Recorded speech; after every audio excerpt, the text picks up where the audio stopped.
So, all of that said now about that relationship, I will give you Jody Ginn, who, as I said, his great-granduncle was a Texas Ranger and was a perfect example of this relationship. Jody?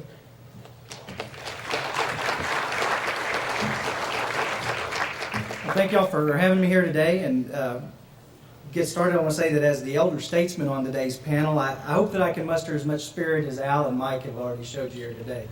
So, Dan Hines. Who was Dan Hines? Dan was a native Texan, born to two native Texans, Jesse James Full of Love Hines, you heard that right, and Daisy Dean Wilkerson, over near Houston, and he was born in 1894. He grew up in the Beat Eyes area and then near Houston, and Dan was a born cowboy. He was, by the time he was 12 years old, he was a regular cowhand. And by the time he was a teenager, he was even breaking horses by contract for area ranchers. By the 20s, he was the foreman of the Bassett-Blakely Ranch in Fort Bend County. During that time, he actually held a minor role and was a technical consultant on one of the first movies ever filmed in Texas, Paramount Pictures' epic North of 36. And that movie starred silent film stars Ernest Torrance and Lois Wilson, Jack Holt, and Noah Beery. That event was, in fact, documented by Foghorn Clancy in his book, My 50 Years in Rodeo. As Mike was mentioning, the Rangers and Cowboys have had a symbiotic relationship. In fact, many, maybe even most Rangers over the years were Cowboys, and Dan was no exception. And the Depression is what led Dan into the Rangers. He had a couple of contacts. Being a cowboy and being in the Fort Bend area, there was a former ranger who was a brand inspector named Charles Burwell, and also his brother-in-law was a deputy sheriff in Harris County. And it appears that the two of them helped him obtain a special ranger commission, and then he was assigned to work with Sheriff T.A. Benford of Harris County. Now, Sheriff Benford had been elected after the 1917 race riots in Harris County in Houston. And during that first period, he worked undercover, and one of his undercover assignments, as I recently discovered, was working with the brand inspector Graves Peeler, and he did an undercover assignment on there was some theft going on from the Ramsey Prison Unit state herd. Cattle were being stolen, and he went undercover and was arrested in the course of that mission, and he took a call from Frank Hamer to get him out of jail. In fact, Frank Hamer, the famous Ranger captain who caught Bonnie and Clyde there in 1934. And Charles Burwell, Mike had mentioned the King Ranch. Charles Burwell went on later to be the manager of the Laurellis division of the King Ranch for many, many years. And Dan spent many, many years taking himself and his daughter going to the King Ranch well into the 50s. Now, as a ranger, I could go on forever about Dan. In fact, he was a ranger for about 6 years, but he worked several cases. He had a couple of nationally publicized cases, you could say the Scott Peterson cases of his day that received a lot of attention. They were written up not only in newspapers, but in True Detective magazines and so on. And he was, as Mike mentioned, one of the first DPS Texas Rangers in 1935 when Governor James Allred, 44th Legislature, created that new organization. What they had done there is they took the highway patrol from out from under the highway department, and they took the Texas Rangers from out from under the adjutant general and merged those two together to create the Department of Public Safety. And during that period, Dan was also sent into San Augustine, Texas to do what they call it's known as the cleanup of San Augustine. There had been a lot of feuding, and it ended up in a big shootout in late '34, and they were sent in to clean it up, and within a year they had done that and put about 44 people in prison.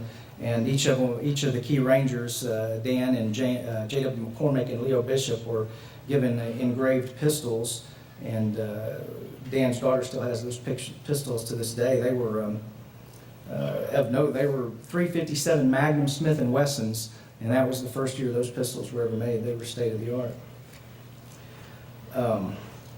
Now, while he was a ranger, he didn't stop being a cowboy. In fact, he was competing in rodeos around the state. And on July 4th, 1935, he set a world record calf roping time at the Wingate Rodeo in Fannett, Texas. And during that same rodeo, he also won the wild cow milking event. Yeah, that's one I had actually not heard of before, and I grew up ranching. Now, being a cowboy at heart, the first opportunity he had to go back to being a rancher, he did that, and he got an amazing opportunity in the middle of 1936. He was offered a job as the manager of the Stark Ranch, and that's in Orange, Texas. Now, the Stark Ranch was 39,000 acres, and that was, and plus, in addition to just the ranch land, there was another 10,000 acres of rice farm there that he supervised. And that farm, to give you an idea, it stretched from Sabine Lake to well into northern Orange County, and from the near east bank of the Neches River at Beaumont, all the way to Orange, and from Morrisville to Port Arthur. It lay right up next to oil fields and refineries, and during the 40s, they even built the, what was at the time $105 million battleship cruiser construction facility. So, and in fact, a lot of that land is where many of those additional refineries sit today. Some of those we've been hearing about in the news that got hit by that hurricane. Now that ranch, when Dan was hired, he was hired by W.H. Stark. Now who were the Starks? H.J. Letcher Stark might be known to some of you here. He was a regent for many years for the University of Texas and a donor to the university and to many causes across the state. But his father was W.H. Stark, and the ranch had been his primary interest. Now, W.H. Stark came about his wealth by marriage to the daughter of H.J. Letcher. Now, you can read about H.J. Letcher a little bit in the Bob Bullock State History Museum in Austin. There's a picture and some information. I believe it's on the third floor. H.J. Letcher made his fortune in the timber industry. And he had an only daughter, and W.H. Stark married her, and they had the son H.J. Letcher Stark. Now, W.H. Stark died, I believe, about a year or so after Dan went to work for him, and so he worked for H.J. Letcher for over a decade. Now, to give you an idea of the Starks' wealth and influence in that part of the state, number one, it's well documented, and anyone in Orange will tell you that the Starks basically carried Orange County and the surrounding areas through the Great Depression. They put a lot of people to work directly, and they underwrote many public projects and activities to help keep people working during the Depression. Some other examples of that is in 1941 during the Houston Livestock Show, or Houston Fat Stock Show at the time, and Rodeo Parade, they underwrote having the, as was referred to, the world-famous Bengal Guards, an all-girl drum and bugle drill team as a part of the rodeo. They financed that. And on a little more personal note, when Dan went to work for them, he had a young daughter named Cherry. The school was a couple of miles away, and the bus stopped right in front of the house. But Cherry wasn't really too interested in riding a bus. She was a born cowgirl, just like her dad was a born cowboy. And she wanted to ride her horse to school, and she got to do that because H.J. Letcher Stark not only had a pen and water hole built at the school for her to keep her horse there, her horse Cotton, but he also had all the fences. He had gates put all the way between the ranch house and the school, rigged up to where she could ride up to one of those gates and open it and close it without even getting off her horse. She was, 6-8 years old when this was going on.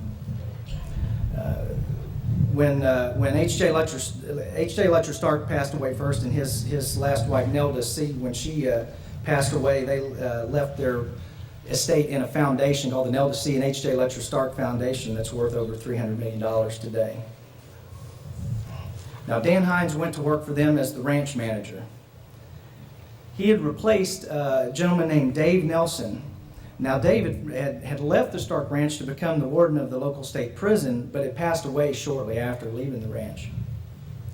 And H.J. Letcher Stark didn't quite share. According to Eunice Binkenstein, who was on the foundation of on the board of the foundation there in Orange, she told me that H.J. didn't share the same interest in ranching, so he kind of turned it over to Dan, and Dan kind of ran that, and that was represented in a 1940 article in the Beaumont Enterprise. It was a 2-page full article, and it was entitled "Dan Hines Rules the Stark Brahma Ranch," and that's what they were running there. It was not just a typical ranch, standard ranch. They were running an experimental herd. Now they had 6,000 head of cattle total, according to this article, but they had an experimental herd of about 200 plus head, and that was originated back in 1924 with W.H. Stark and Dave Nelson. Now they also had 600 head of registered purebred Brahmers, or Brahma, depending on how you pronounce it. And many of those were purchased from the King Ranch, from the Walter Hudgens Ranch in Hungerford, from Dr. William States Jacobs of Houston, and from the Carroll Estate and Jess Stewart of Beaumont, and also various ranches in Mexico. Now, Brahmers originated in India, but by the 1930s and 40s, you could find them in Texas, Wyoming, Arizona, Virginia, and Cuba. They had become popular because they were well acclimated to hot, arid environments, according to this article, and they had sweat glands like a horse, and unlike other cows. And this is why both Stark and Hines asserted that they were perfectly suited for the South Texas Gulf Coast prairie land. Now they were crossbreeding these Brahmas with Afghanis, Durhams, and whiteface Herefords. And they were breeding some champion animals. They had a champion bull named Sam that was the 1939 Dallas State Fair champion, grand champion, the 1940 South Texas State Fair grand champion, and the 1939 Houston Fat Stock Show first in class. And they also had a champion heifer, Maxine, who was 1939 Beaumont State Fair grand champion, and the 1939 Houston Fat Stock Show first in class. On March 25th, 1940, the Houston Chronicle posted a full-page ad saluting the who's who in the Gulf Coast and among the outstanding leaders of the Gulf Coast livestock industry. In a full-page message, those persons cited were Dan Hines of Orange, amongst a litany of other well-known ranchers throughout the region. Now, Dan also had some celebrities in his midst. Besides being involved with some movies, he had what he referred to in this article as a real singing cowboy, a ranch hand, top hand named Johnny Williams. And apparently Johnny had been offered numerous professional singing jobs in Hollywood and numerous top orchestras, including by the Dorseys. And he turned them all down. He preferred to be a cowboy. He saved his singing for the range and the Orange Methodist Church. As I mentioned before, Dan was involved in rodeo. He was a rodeo ranchman, and by the 1940s, Dan had served as arena director for every major rodeo in North America, including all the way up to the Calgary Stampede, Cheyenne, Wyoming, Houston Fat Stock Show. And in 1941, he was the arena director for the World Championship Rodeo in Madison Square Garden, New York. And it was that time that he was discovered by the famous author Damon Runyon, and Damon wrote a personality profile and published that through the International News Service in 1941. And Runyon chronicled his ranching and rodeoing and rangering careers, calling him a versatile gentleman and a cow country Sherlock Holmes. Now, Dan served as the vice president of the Rodeo Association of America during this time. He also served as vice president of the Coastal Cattle Association. He had many, many friends, some of whom you might recognize from the rodeo and ranching industries. Most notable would be Gene Autry. He was a close friend of Gene Autry's, and his daughter Cherry even often rode in Gene's lap when they would go from the Fat Stock Show in Houston to the Rice Hotel to have steak dinner afterwards, and spent a lot of time with Gene. Everett Coburn, a well-known stock producer, and Harry Knight. They were two well-known cowboys and stock producers, and they were close friends of Dan's. In fact, Harry autographed a picture, which Dan's daughter still has. He autographed it to Dan. He called him a man to ride the river with. Now, if any of you are familiar with this saying, it dates back to the pre-Republic days, and it's really referencing a person who's low-key, who's reliable, and they're a straight shooter. And that was Dan Hines all the way.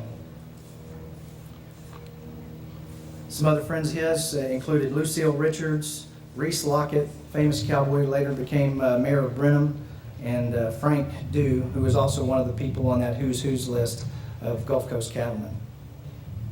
That's kind of the overview. I've been researching Dan Hines for 5 years, and I could probably go on indefinitely, but just as Al promised, we're going to limit these to about 22 minutes. So I thank you for your attention and having me here today.